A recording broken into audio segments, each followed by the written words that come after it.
What's up, everybody? Welcome in. I am excited to be back for another episode of our weekly live series and show where we talk about all things corporate contracting and the mindset behind going after some of these larger contracts. Really, with the purpose being my vision and the purpose on my life is to help be the bridge or unlock others into doing the amazing things that they thought were impossible or out of reach.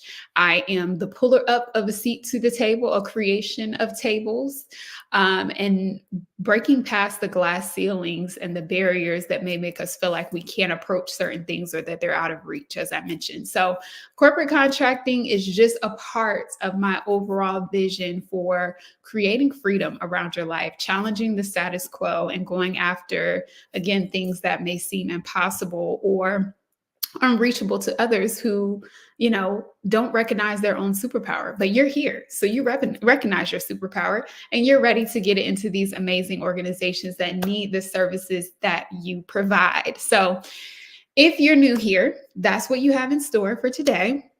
But we're here every single Wednesday at 4 p.m. Eastern talking about these topics. So if you are someone who, whether you are just starting out and understanding how to get in this corporate contract space, you will get value from this, all the way up to some of our clients who have teams, right? And they want to figure out exactly how to train their teams on going out, pitching them for corporate and things of that nature. So you'll get something out of this no matter where you are on the spectrum. So just sit back and relax. If you are new and you haven't heard from me, my name is Kirsten Allen. As you can see here or over here, I am your corporate contract strategist, at least in this moment, and helping you to really take the services that you offer in your business today and turn it into an offer for corporate. I have almost a decade of experience in corporate, but in terms of building out this process of communicating your skills and translating your skills, I've been doing this pretty much all of my life. But I started off my career in B2B sales. So I understand what it takes to sell to corporate. I understand what they're looking for, including some of these things that I will be sharing today tangibly to let you know if you are actually corporate contract ready. So, when I thought about this topic, and as I've shared on previous lives, I really let the topics for the week just come up as I'm interacting with you guys or interacting with clients. And I'm like, what is this thing that people really need to know? And a lot of times I find that people aren't aware of the nuances that they need to have in place before they get into corporate contracts. They want to just immediately go and start finding the leads. And their question is, who do I talk to or what do I say? But there is a prerequisite before that you want to make sure you have in place. And this is having your corporate toolkit ready. So actually, sidebar, I have a corporate client toolkit, which actually goes through some of these pieces that I'll be sharing with you today, but it has some specific things like pitch templates and things of that nature to get you started, to basically give you a foundation as you're going out and starting to make these connections and getting things in place. So if you want access to that corporate client toolkit, I can drop the link for you in the comments or send you the link directly, actually. So drop toolkit in the comments and I will send you the link to purchase it directly. So that's just a little thing that I came to mind. Definitely want to share that resource with you if it's something that you need.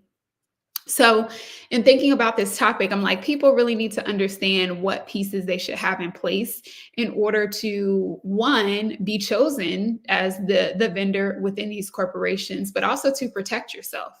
Many times we think of the glamour of having these amazing contracts and doing this great work. We think that like that's enough, but we also have to make sure that our intellectual property is protected, that we have things like insurance, that we have these documents that are going to help corporations be able to evaluate, can we actually do the work, that our financials are together, right? So jumping ahead of myself, as one of my mentors says all the time, but let's go ahead and dive into analyzing if you're really ready. So how we'll use this scenario If you can check all of the boxes of what I shared today, then you are corporate contract ready.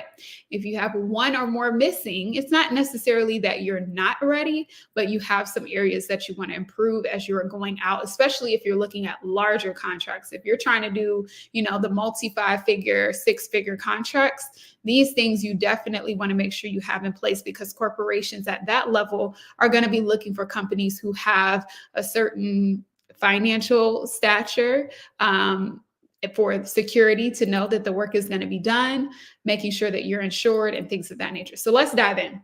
The first thing that you want to examine to determine if you're corporate contract ready. So we're going to make a few assumptions first. We assume that you already have a proven offer. Like my people who I work with, they have a proven offer, they have proven expertise, they've run it through, multiple individual clients, and perhaps have done some corporate contracts already based on referrals, right? So we got the offer down. You got the messaging down, you know who it's for, right? You know how this could translate into corporate. So we got that out the way. The first thing that you want to make sure that you have in place that we're going to talk about is your capability statement. So I recognize not a lot of people understand what that actually is. It is basically what I like to say, a resume for your business, or a one-pager for your business. And this capability statement is something that corporate decision makers, even down to the university space, nonprofit space, K-12 space, your capability statement is going to serve as a way to let these decision makers know exactly who you are, not you as the individual, but you, the company. What is the company about? It's going to let them know what services that you offer, and then what are your appropriate codes. So there's these codes called NAICS, I believe. Did I get that all right? Yeah. You can look them up. We're not going to go into detail, but essentially these codes will help to qualify or classify your particular services. So for example, if I pulled up mine, which I actually could have done that during today to give you guys an example. But if you want examples of capability statements, just DM me and I can share with you what mine looks like. But if I pull up mine now and look for my codes, we're not going to spend too much time on this, but essentially it's like a 6-digit code. I think it's 6 or 7 digits, and it will classify what type of services that you offer. So there's a code for business consulting. There's a code for marketing consulting, educational training, other professional services. If you have goods or products, there are codes specific around the products that you offer. There's codes for telecommunication services. There's all these different codes that classify what type of services that you offer. Why this is important is because when you sign up to be a part of companies' vendor portals, which is their platforms where they add all of the vendors that are approved to do business with them. And they also allow you to add in those codes, right? So as opportunities come up, like RFPs, or if they're going out looking for business, they're typing in these codes to see who in their vendor list do they have that offers these particular services. So you need to know what yours are, so that as you are going after these individual contracts with companies, as well as government contracts, this is super important in that space as well. You want to make sure that you're opening yourself up to opportunities in all of the codes that fit the services that you provide. Okay.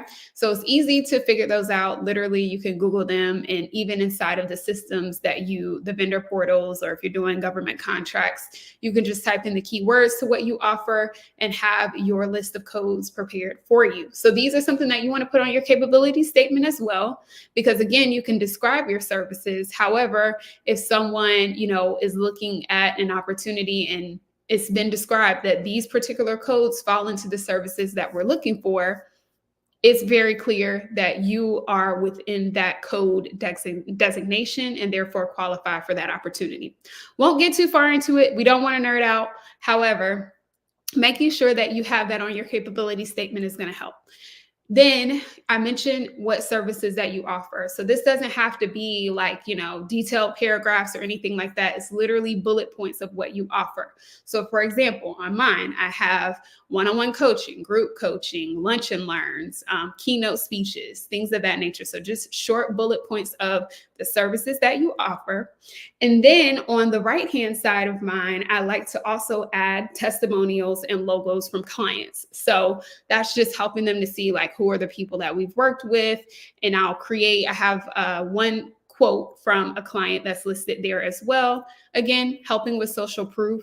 You can also, if you have a speech or a TED talk or something of that nature, you can hyperlink that there so clients can be able to see that as social proof also. So again, this is your one pager. This is letting them know, here's who I am, here's what I offer. You want to make sure that that's created ahead of time, because it will be likely as opportunities come your way, individuals who don't know you through a referral are going to want to see who you are, right? And that's an easy way and thing that you could shoot over to them or attach to your vendor profile so folks can know exactly what it is that you do. All right. So another thing that I've done with this just recently with a current client is she created a page on her site that actually links to her capability statement.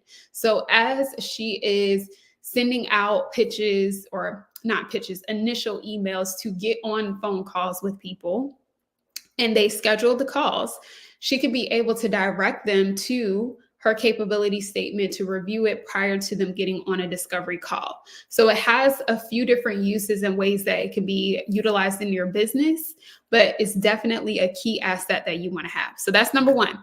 So drop a one in the chat. I know I did a whole lot of explaining of it. Drop a number one in the chat if you got your capability statement. I'm going to follow along with you guys and see who is corporate contract ready. So that's number one. The second thing that you want to have in place is your contracts. So, or legal support. We'll say legal support in the form of a contract or someone who can review a contract for you. Now, this is really important because I know as entrepreneurs, a lot of times we're used to operating based on our own contracts, right? Depending on what size companies, like if you're going after larger contracts, they typically are going to want you to sign their company contract. Okay. And with that being said, you want to make sure that, again, you have that legal support, or you either have, a baseline of what your terms are that you feel comfortable being able to negotiate with these companies. Some of the key things that you want to make sure that are covered. I'm not an attorney. I should have started off with that. Let's run it all the way back. I am not an attorney. This is not legal advice. I have no classification, certification to give legal advice. This is only for my personal experience and for educational purposes only. Okay, so we got that. Now, one of the things that I have found have been super important that I've worked with my legal support on is making sure that my IP is protected.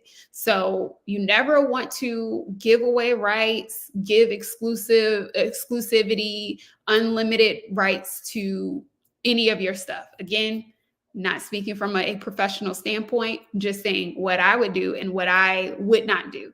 And I would not give away the rights to any of my materials. This is important to me and important in my perspective because as a service-based entrepreneur, there aren't really any tangible, things. It's not a product, it's not a, something that I can just hand over to them. My product is my knowledge, my courses, my materials, things of that nature.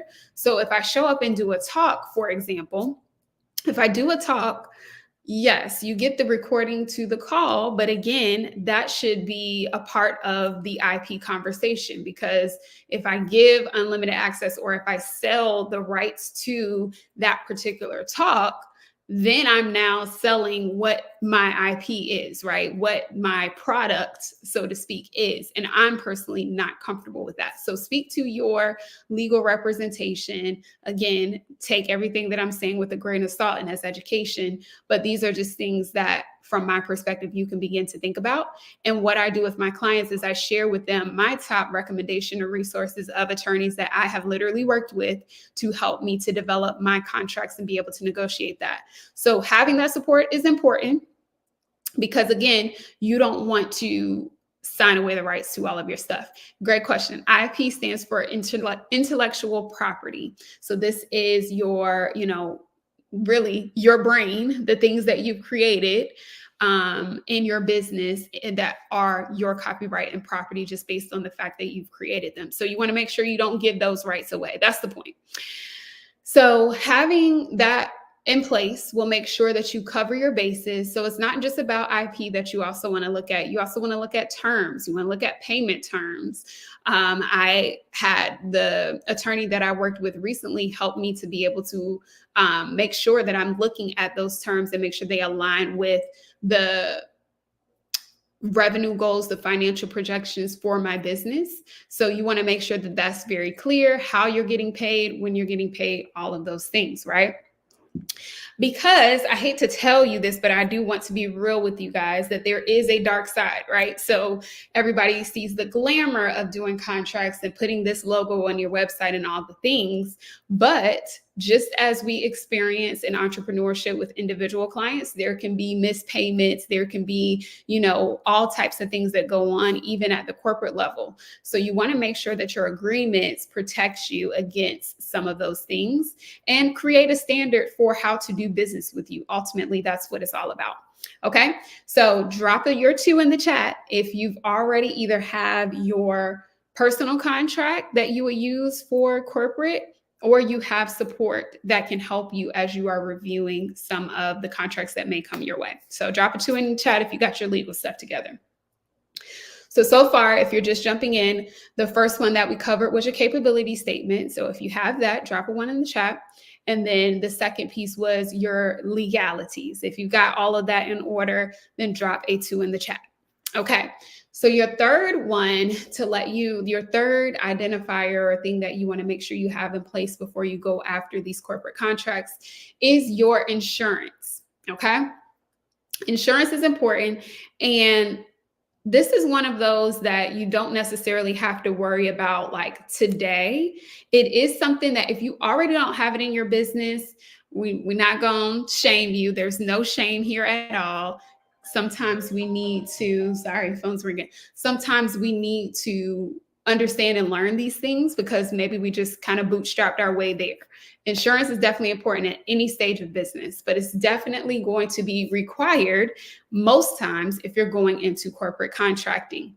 The contracts that I have reviewed typically, or even as you're going after RFPs, which are requests for proposal, these are big contracts or opportunities that government organizations or school systems will put out that vendors can respond to. Anytime I'm reviewing any of those, there's always some language around insurance. Again, bigger contracts are going to require you to have these things because, like I mentioned, everything is not always breezy, right? There may be instances or things that happen, and you're going to want to make sure that you're protected, but also the companies that you're doing business with want to be sure that you have some protection within your business if anything happens, that they don't lose resources, that you have something in place to supplement if something happens within your business. So insurance is important. And again, most times going to be required. You're going to want to look at the language to see how much how much coverage is required. So that could be anywhere from $500,000 to $1 million worth of coverage. Talking about business insurance, yes. And you want to be sure that you have those policies in place as designed and as outlined in the contract. Now, why I said you don't have to freak out over this today if it's not already in your business is because as you are getting close to signing a contract, you'll be able to see what terms that they are requiring, and then you'll be able to get or update your policy to make sure that it aligns with what is required in the contract. Because the last thing you want to do is be in breach of contract. Again, your attorneys can talk to you about that, but this is a part of making sure that you're checking the boxes when you're going after these contracts. All right. So that's the contract, or that's the insurance piece. Drop a 3 in the chat if you've already got your insurance ready to go, and whatever updates you need to make to be compliant with your corporate partners that you decide to move forward with. If you got all that straight, you can just hit your insurance agent up. Go ahead and drop a 3 in the chat. You are still on the track of being contract ready. All right, so that is your third piece. The fourth piece, and again, this is more of an optional, depending on the size of contracts that you're going after. However, again, another important piece of business that you probably already have, you just want to make sure that you're ready to provide it when it's needed.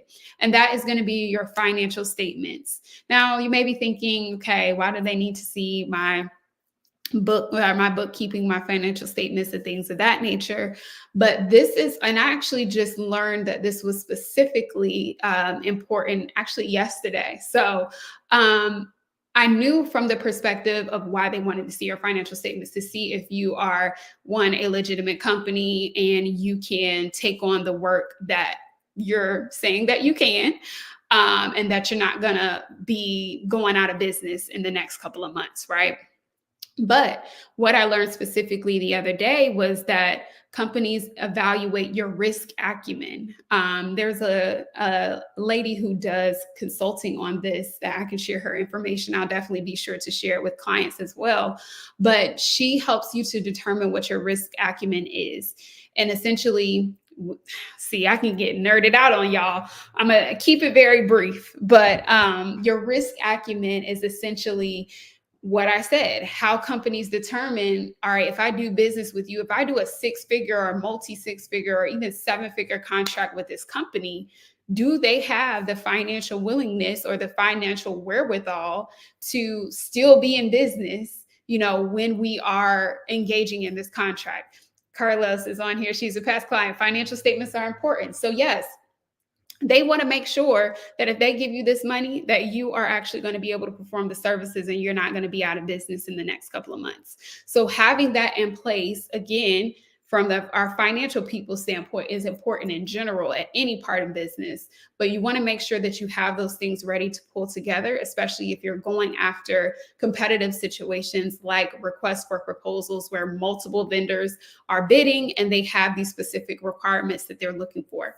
So have that ready.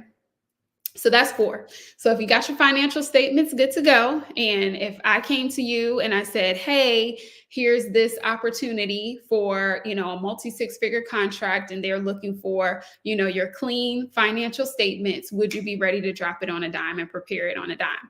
If you are, go ahead and drop a 4 in the chat. Congratulations, because you're still corporate contract ready. All right, so let's do a quick recap. I think I covered what I wanted to cover for our 4 steps. The other piece is, so we can probably do a part 2 on this to talk about being able to, once you get the contract, how to support the fulfillment of it. But these 4 are just what you want to have in place before you get started. It's not an exhaustive list, but these are the main 4 things that I feel most people aren't thinking about or have, again, ready to go, that you want to make sure that you have in place. So recapping, number 1 is your capability statement. If you already have that, drop a number 1. If you need to know what that is, run it on back and then come back and drop your number 1. Number 2 is going to be your legalities, which is defined as either your existing contract or support to be able to get an attorney to review a contract that is given to you. So if you got your legal support, you drop a 2. Number 3 is going to be your business insurance. So making sure that you have a policy that's going to protect you if anything happens. Again, companies want to do business with organizations where they feel their risk is lowered. So if you don't have some of these things in place, you can put out, opportunity or respond to opportunities or give pitches, but they may not be willing to do business with you if they don't feel security, or if they feel that doing business with you is taking a major risk to their bottom line. They're not going to do it. So what are these things that you can put into place to give them more security, that yes, you are someone who can provide these services, but you also have a business that can support providing these services. So that's the 3rd one. So drop a 3. If you have your business insurance, I almost forgot, your business insurance in place and you're good there. And then the 4th thing is going to be to have your financial statements ready to go. So if you're already someone who's doing your bookkeeping, or you have someone to do that, then you're good to go. Just making sure that you're ready to provide that along with any type of responses or opportunities that may come your way.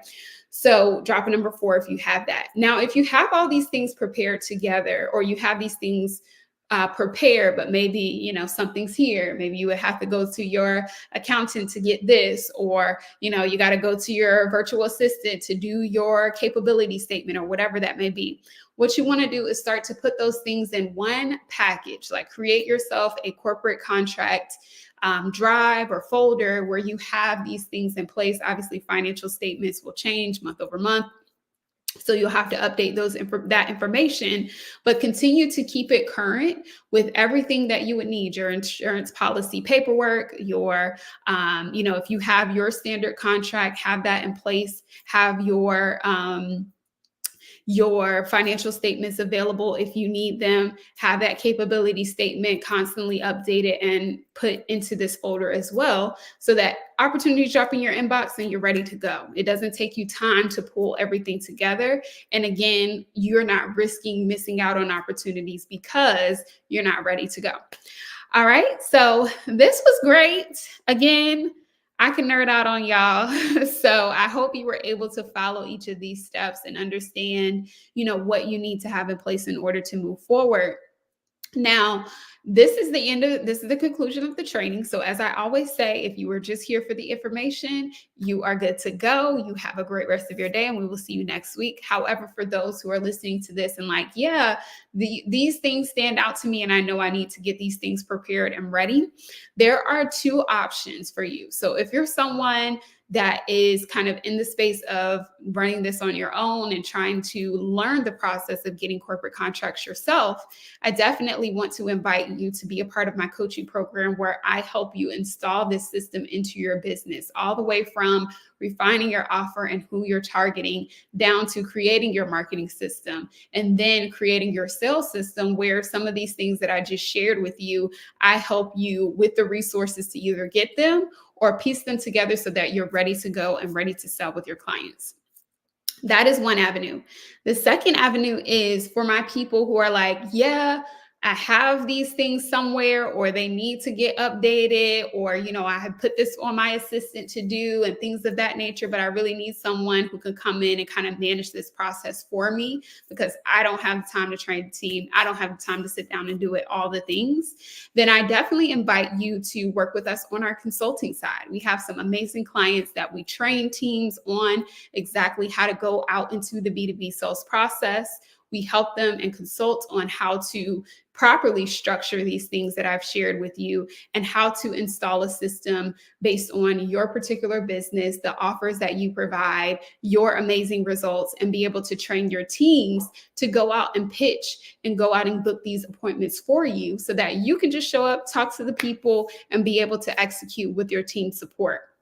So we provide assistance on training and lead generation in the beginning. And then once you get these awards, which again, like I said, we'll have to do a part 2, we also support in the project management and making sure things don't fall in the cracks as you are performing the duties of the contract and helping you be able to upsell and cross-sell the clients moving forward. So we offer that support as well. So just determine, if you are looking for support, which side of the tracks are you on? Are you more of the, I'm still building and I want to learn how to do this myself? Or if you're at the space of expansion where you have a team and you want to get some dedicated support to train them, we can come in and do that for you.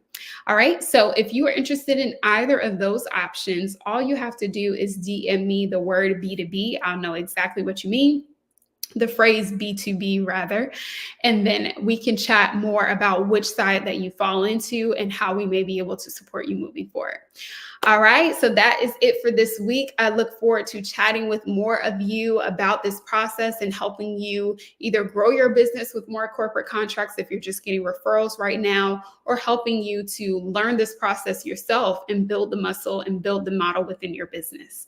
All right, you guys, see y'all in the DMs or on Facebook or wherever we hang out together. And I hope you have a great week. Talk to y'all soon.